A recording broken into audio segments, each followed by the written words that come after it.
नमो तस्स भगवतो अरहतो सम्मा संबुद्धस्स।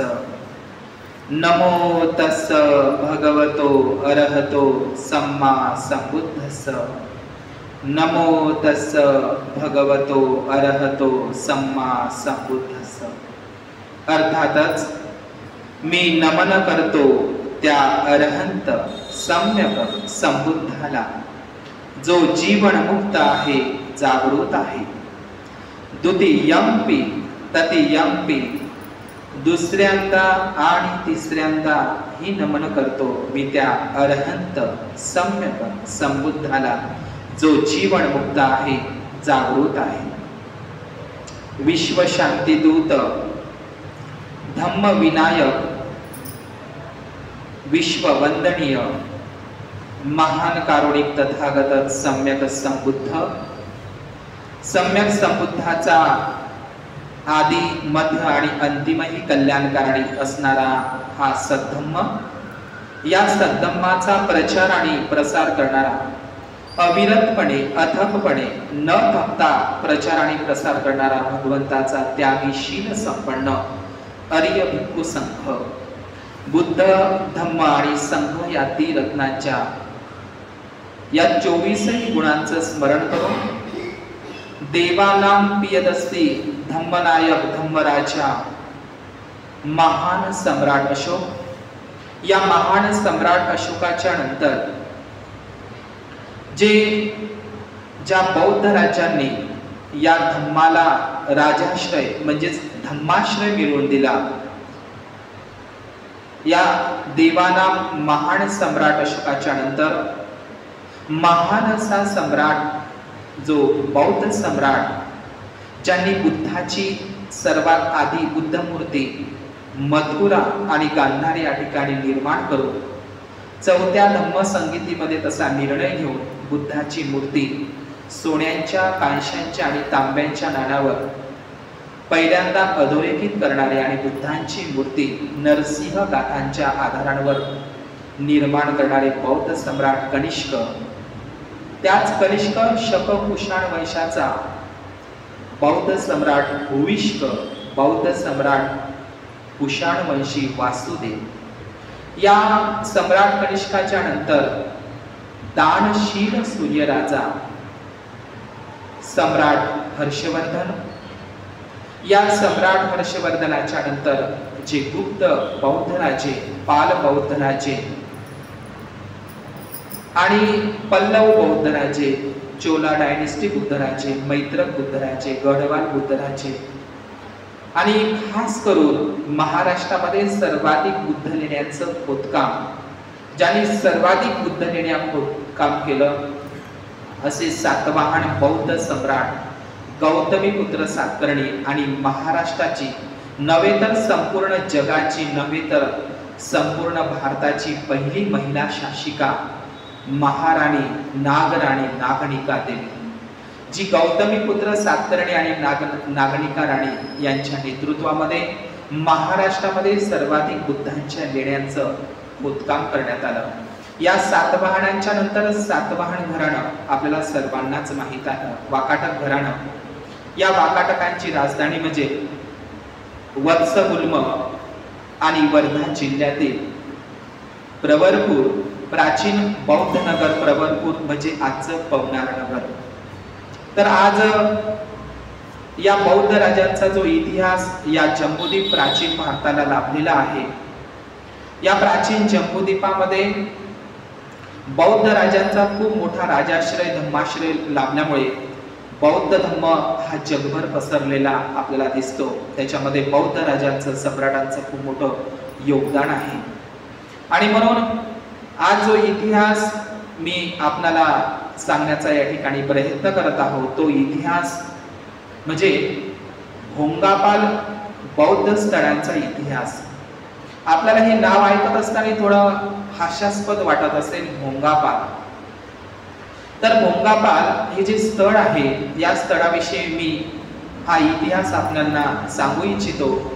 आपल्या सर्वांना माहीतच आहे की या प्राचीन भारताचं नाव जम्बूद्वीप, आणि या प्राचीन जम्बूद्वीप या भारतवर्षामध्ये जे 16 महाजनपद होते, या 16 महाजनपदामध्ये कोसल नावाचं महाजनपद होतं, त्याला महाकोसल सुद्धा असं संबोधलं जातं. तर हे महाकोसल महाजनपद, हे महाकोसल, तर हे कोसल जनपद मध्ये बिहार, उत्तर प्रदेश, छत्तीसगड आणि मध्य प्रदेश आणि महाराष्ट्रातील पूर्व विदर्भाचा, महाराष्ट्रातील पूर्व विदर्भ हा भाग, छत्तीसगड, मध्य प्रदेशाचा भाग, झारखंडचा भाग, म्हणजे उत्तर प्रदेशचा भाग आणि बिहारचा भाग हा कोसल महाजनपदामध्ये येत होता, म्हणून याला महाकोसल म्हटले जाते. आणि म्हणून हे कोसल जे महाजनपद आहे, कोसल नाव कशावरून पडलं, तर कोसल हे नाव कोसला देवी हिच्यावरून पडलेलं आहे. कोसला देवी जी राणी होती, या कोसला देवीवरूनच हे नाव पडलेलं आपल्याला दिसतं. तर हे कोसल जनपद, या कोसल जनपद चाच एक भाग म्हणजे प्राचीन जनपदामध्ये राजा प्रसेनजित, त्याला पसेनदीत असं सुद्धा म्हटलं जातं, पण संस्कारित मध्ये त्याला प्रसेनजित म्हटलं जातं. तर या प्रसेनजिताचं राज्य या कोसल जनपदावर होतं आणि हा कोसल जनपद किंवा महाकोसल जनपद, या कोसल जनपदामध्ये या कोसल जनपदामध्येच छत्तीसगड हा प्रांत येत होता. आजचं छत्तीसगड हे जे आपण नाव घेत आहोत छत्तीसगड, तर या छत्तीसगड हा जम्बूद्वीपामध्ये प्राचीन बुद्ध काळामध्ये या छत्तीसगड हा कोसल जनपदाचाच एक भाग होता. कोसल जनपदाचाच एक भाग म्हणजे छत्तीसगड, आणि या छत्तीसगडला बुद्ध काळामध्ये राजा प्रसेनजिताची सत्ता असताना याला दक्षिण कोसल असं म्हटलं जात होतं. म्हणून आजचं छत्तीसगड, पूर्व विदर्भ आणि झारखंड याला दक्षिण कोसल म्हणून एरिया ओळखल्या जातं. या दक्षिण कोसल मध्ये राजा प्रसेनजिताचं जे राज्य आहे, बोधिसत्व महामानव डॉक्टर बाबासाहेब आंबेडकर यांचा बुद्ध अँड हिज धम्मा हा ग्रंथ जर आपण घेतला तर त्याच्यामध्ये आपण पाहतो की एके दिवशी तथागत सम्यक संबुद्ध दक्षिण कोसल या जनपदामध्ये पंचसाल नावाच्या गावामध्ये, पंचसाल नावाचा गावाचा उल्लेख बुद्ध अँड हिज धम्मामध्ये आलेला आहे. तर हे पंचसाल नावाचं एक ग्रामीण गाव, एक ग्रामीण भागाचं एक गाव आहे. तर या पंचशाल नावाच्या, दक्षिण कोशल नावाच्या या पंचसाल गावामध्ये तथागत बुद्ध त्यावेळी ते आपल्या धम्म प्रचारासाठी, धम्मचारिकेसाठी जात असताना, प्रचार प्रसारासाठी जात असताना त्या दक्षिण कोसल प्रांतातील ब्राह्मण वर्गाने असा निर्णय घेतला की तथागत सम्यक संबुद्ध लोकांवर आवर्तनी माया करतात. ते तथागत बुद्ध, सम्यक संबुद्ध सर्वांना नादी लावतात, सर्व सम्यक संबुद्धाकडे जातात. धनी असेल, सावकार असेल, राजे असेल, महाराजे असेल, सर्व लोक बुद्धाच्या नादी लागलेले आहे, सर्व बुद्धाला शरण जात आहे, बुद्धाचा भिक्खू संघ वाढत आहे. म्हणून द्वेष आणि क्लेश त्यांच्यामध्ये मत्सर उत्पन्न झाला आणि त्यांनी असं ठरवलं की तथागत बुद्धाला आपल्या या दक्षिण कोसल गावातील पंचशाल गावात येऊ द्यायचं नाही, त्यांचं प्रवचन होऊ नये, लोकांना त्यांनी उपदेश करू नये. म्हणून त्या गावातील घोड्या जे काही डोंगी होत्या, नदीच्या पल्याड ते गाव होतं, तर त्या नावा काढून घेण्यात आल्या आणि गावातील लोकांना अशी चेतावणी देण्यात आली की तथागत बुद्ध जरी गावात कसे बसे जरी पोहोचले तरी गावातल्या लोकांनी कोणीही त्यांचं आदरातिथ्य करायचं नाही, त्यांना उठून उभं राहून प्रणाम करायचं नाही, त्यांच्यासोबत कोणी बोलायचंही नाही, त्यांच्यापाशी कोणी थांबायचंही नाही, त्यांना पाणी तर सोडा पण त्यांना जेवण सुद्धा द्यायचं नाही, भिक्षा पात्रामध्ये जेवण किंवा त्यांना पाणी द्यायचं नाही. तर बुद्ध त्यावेळी त्या पंचसाल गावामध्ये, दक्षिण कोशलच्या त्या पंचशाल गावामध्ये जातात, त्या ब्राह्मण वस्तीमध्ये, आणि बुद्ध एका चबुतऱ्यावर रस्त्याच्या त्या गावातील एका ओट्यावर बसतात. आणि त्यावेळी एक भगिनी, तिची बुद्धावर खूप श्रद्धा असते आणि त्यावेळी ती पाणी आणण्यासाठी बाहेर जात असते. तर तिला असं माहित होते की गावामध्ये सगळ्यांचा निर्णय आहे की बुद्धाला पाणी आणि त्यांना भोजन उपलब्ध होऊ नये आणि बुद्धाचा इथे उपदेश होऊ नये, बुद्ध या ठिकाणी थांबू नये.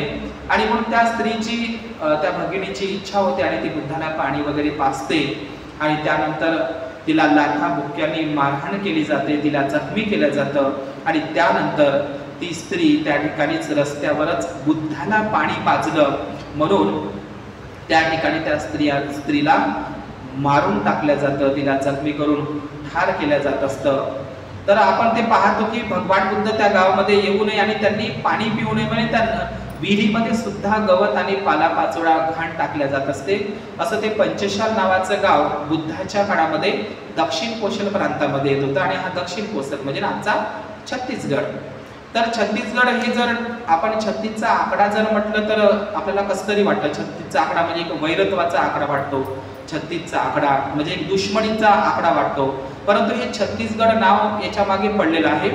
जसं आपण उत्तर भारतामध्ये जर पडलं की बिहार हे राज्याचं नाव कसं पडलं, तर तिथं मोठी मोठी महाविहार होती आणि म्हणून सर्वाधिक बुद्धांचे विहार महाविहार, विहाराला भोजपुरी हिंदीमध्ये बिहार म्हणतात. आजही लोकांना बिहारच्या लोकांना बिहारी म्हणतात. आपण तसे पाहिलं तर सगळेच लोक बिहारी आहोत. जे लोक बिहारी आहे, बिहारात जाणारे आहे, बुद्धाला मानणारे आहे. तर जसं ते बिहारचं नाव बिहार पडलं, सर्वाधिक बुद्धांचे विहार असल्यामुळे ते सर्वाधिक विहार असल्यामुळे ते बिहार असल्यामुळे ते बिहार पडलं. तर त्याचप्रमाणे या छत्तीसगडचं हे नाव त्या ठिकाणी महामाया देवीचे 36 मंदिर आहे. आजही छत्तीसगडमध्ये महामाया देवीचे, बुद्धाच्या आईचे 36 मंदिर आहे. आणि तुम्ही मोबाईलवर जर सर्च केलं किंवा गुगलवर सर्च केलं रतनपूर असं तुम्ही उल्लेख करा, रतनपूर महामाया देवी मंदिर, म्हणजे तुम्हाला छत्तीसगडमध्ये महामाया देवी मंदिर रतनपूर असं जर तुम्ही टाकलं तर महामाया देवीचे एकूण 36 म्हणजे त्या ठिकाणी 37 मंदिर आहे. एकूण 37 आहे. 36 हा आकडा नव्हता. आजही बुद्धाच्या आईचे म्हणजे 37 महाविहार आहे. बुद्धाच्या आईला तिथं खूप पूजल्या जातं. महामाया देवीचे 37 मंदिर आहेत, विहार आहे छत्तीसगडला. आणि ते छत्तीसगड नसून त्याचं प्राचीन नाव म्हणजे ते सैतीसगड नाव आहे. सैतीसगड म्हणजे काय, आपल्या सर्वांना माहित आहे बुद्धाचा धम्म हा 37 बोधिपक्षीय धम्म आहे. बुद्धाने आपला धम्म 37 बोधिपक्षीय धम्मामध्ये प्रतिपादित केला. म्हणजे त्याला हिंदीमध्ये 37 बोधिपक्षीय धम्म असं म्हटलं जातं. म्हणजे बुद्धाने आपला धम्म म्हणजे 37 बोधिपक्षीय धम्मामध्ये सांगितलेला आहे. म्हणजे या 37 बोधिपक्षीय वरूनच ते छत्तीसगड नसून ते सैतीसगड होतं. ते छत्तीसगड नसून, लक्षात घ्या, ते छत्तीसगड नसून ते सैतीसगड होतं. बुद्धाच्या 37 बोधिपक्षीय धम्मावरूनच त्याचं नाव सैतीसगड पडलं. आणि नंतर महामाया देवीचे 37 म्हणजे 37 तिथं त्या ठिकाणी महाविहार निर्माण करण्यात आले आणि त्याच्यावरून सुद्धा हे सैतीसगड हे नाव पडण्यात आलं. आपल्याला माहित असेल की या ठिकाणी आजही ब्राह्मणी व्यवस्था नाव बदलवताना दिसत आहे, जे बौद्ध संस्कृतीशी निगडित आहे. जसं आपण बघितलं महाराष्ट्रामध्ये गोंदिया जिल्हा आहे, त्याचं ऍक्च्युली नाव गोंडिया होतं. म्हणजे गोंडी लोक हे नागवंशी लोक आहे, मुंडीभाषी बुद्धिस्ट लोक आहे. हे गोंडियावरून ते गोंडिया होतं. तर त्याचं नाव गोंडिया बदलून आता मनुवादी लोकांनी गोंदिया केलेला आहे. आणि गोंदिया हा परिसर दक्षिण कोसलमध्येच येतो आणि तो छत्तीसगडला लागूनच आहे. म्हणून आपण प्रामुख्याने लक्षात घेतलं पाहिजे ते महामाया देवीचे 37 मंदिर असल्यामुळे आणि बुद्धाचा 37 बोधिपक्षीय धम्म असल्यामुळे त्याचं नाव सैतीसगड होतं. आणि प्रतिक्रांतीच्या नंतर ते छत्तीसगड म्हणजे दुश्मनीचा आकडा म्हणून आपल्याला त्या ठिकाणी ते दिसत आहे. तर या सैतीसगडमध्ये जे अनेक बौद्ध स्थळ आहेत, तर तथागत बुद्ध पंचसाल नावाच्या गावामध्ये दक्षिण कोसलला तर गेलेच होते, पण तथागत बुद्धांचा 3 महिन्याचा विश्राम सिरपूर या गावामध्ये झालेला आहे.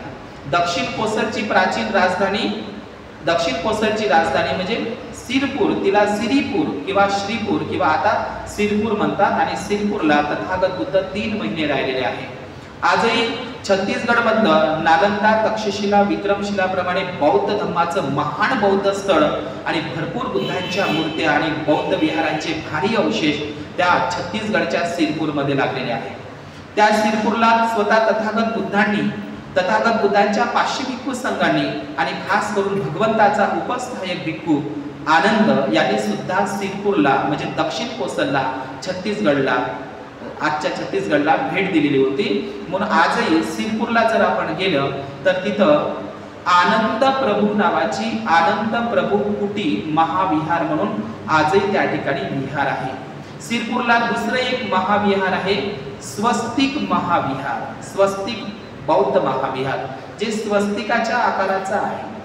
तिसरं महाविहार तिवरदेव महाविहार, जे सम्राट अशोकाची जी पत्नी होती कोरवकी, या कोरवकी सम्राट अशोकाचा जो कोरवकी जी कोलीय वंशाची होती, तिचा जो पोटचा मुलगा होता तिवरदेव किंवा त्याला तिवार देव, जसं आपण तिवार पंचाप्रणाम म्हणतो, या तिवारचं तिवरदेव नावाचं बुद्ध विहार सुद्धा त्या सिरपूरला आहे। आणि सिरपूरला स्वतः तथागत बुद्ध 3 महिने राहिलेले होते आणि म्हणून सिरपूरच्या संदर्भात बुद्धाचा संबंध आहे।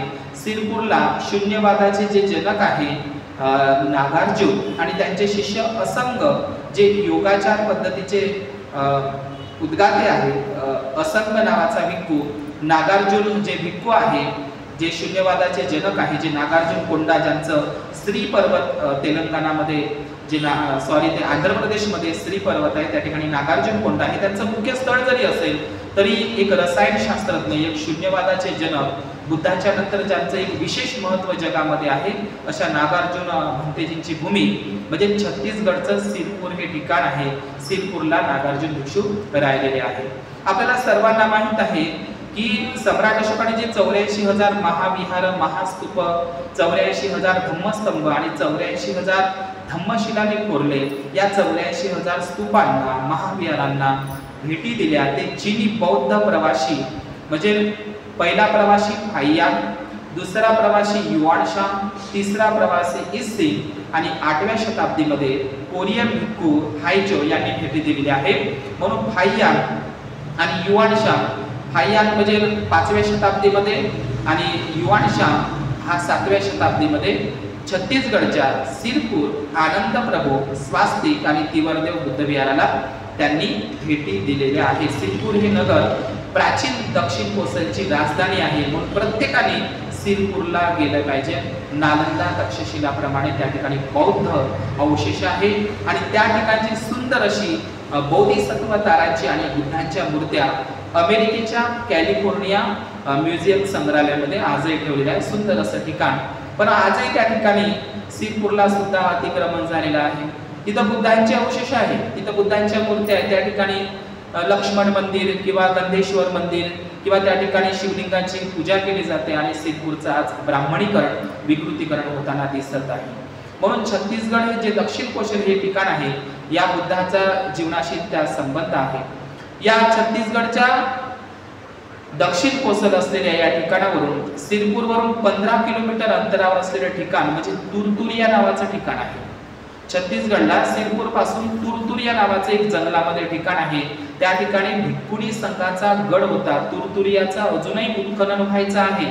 तुरतुरिया हे सिरपूरच्या नंतर छत्तीसगडमधलं सर्वाधिक बौद्ध अवशेषांचं ठिकाण आहे, त्या ठिकाणी अजूनही उत्खनन व्हायचं आहे। गव्हर्नमेंट तिथली लक्ष देत नाही, म्हणून तुरतुरिया हे दुसऱ्या क्रमांकाचं एक ठिकाण आहे।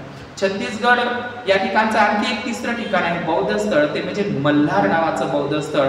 आणि या मल्हारला सुद्धा मौर्यकालीन, सातवाहनकालीन, शककालीन आणि गुप्तकालीन महाविहार आणि स्तूप आणि बुद्धांच्या मूर्त्या मल्हार छत्तीसगडला आहे।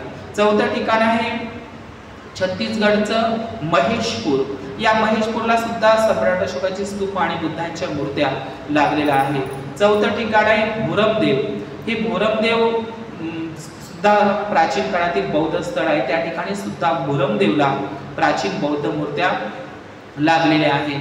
तिसरं ठिकाण आपल्याला दिसतं छत्तीसगडमध्ये एक ठिकाण आहे डिपाडीह, हे सुद्धा छत्तीसगडमधलं प्राचीन बौद्ध स्थळ आहे।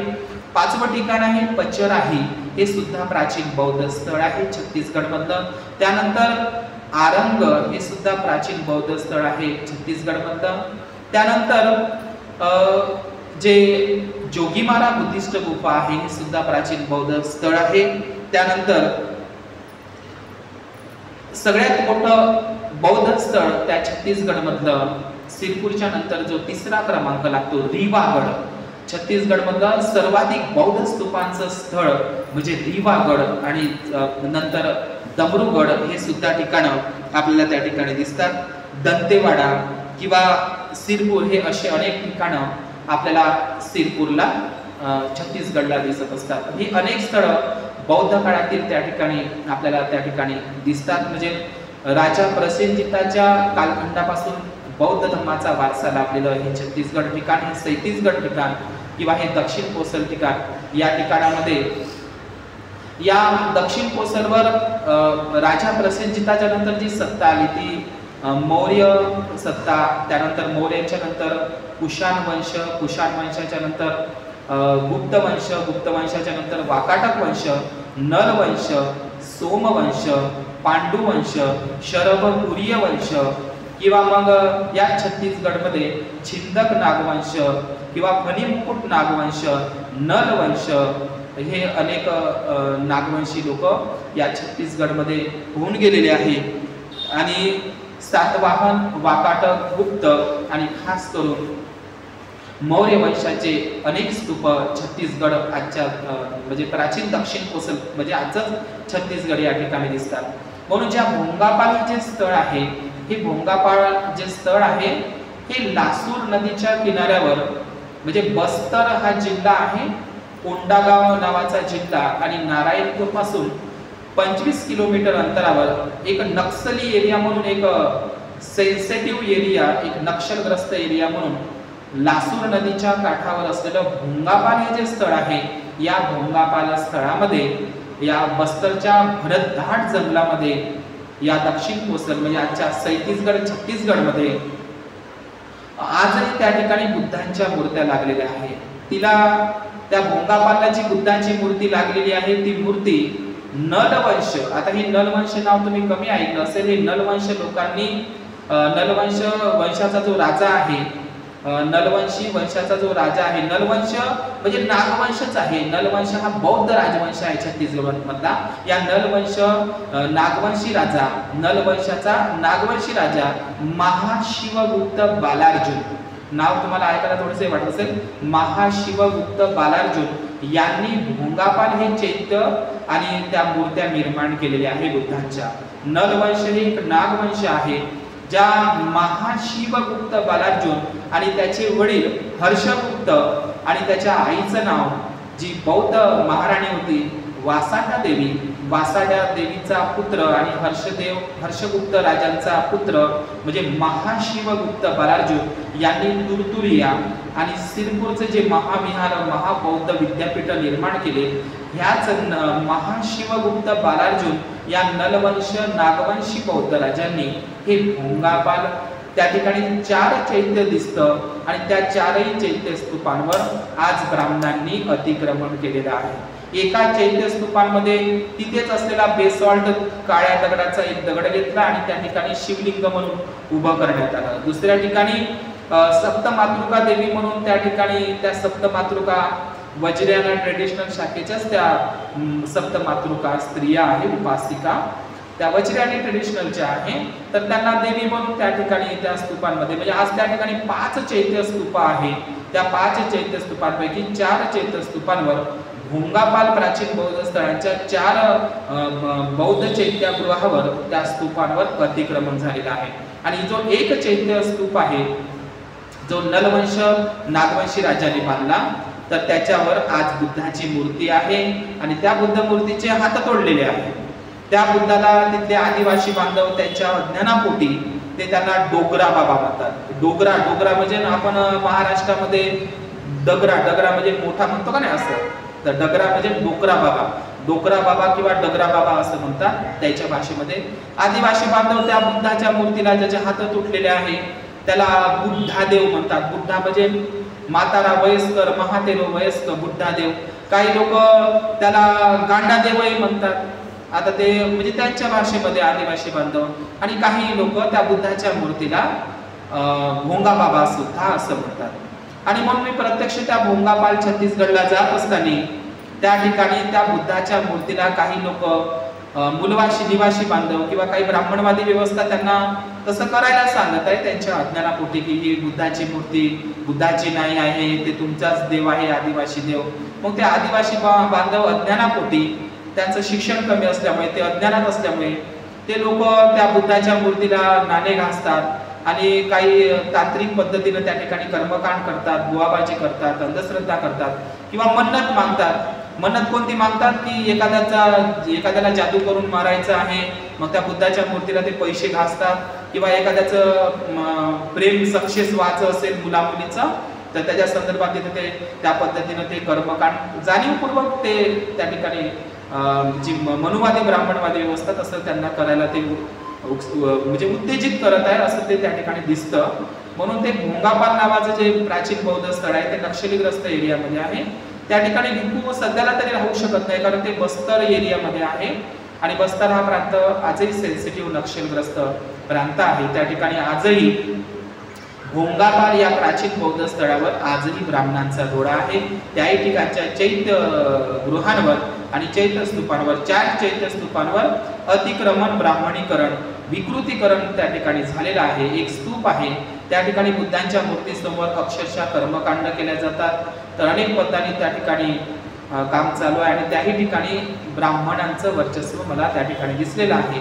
म्हणून हे जे भोंगापाल प्राचीन बौद्ध स्थळ आहे हे छत्तीसगड मधलं प्राचीन भोंगापाल बौद्ध स्थळ सिरपूर, तुरतुरिया, मल्हार, घोरमदेव, पचराही, डिबडिहा, दंतेवाडा या बौद्ध स्थळा किंवा रिवागड छत्तीसगड मधलं, डमरूगड या स्थळांना भेटी द्यावा. किंवा तालागाव नावाचं एक बौद्ध स्थळ आहे ते सुद्धा बौद्ध स्थळ आहे.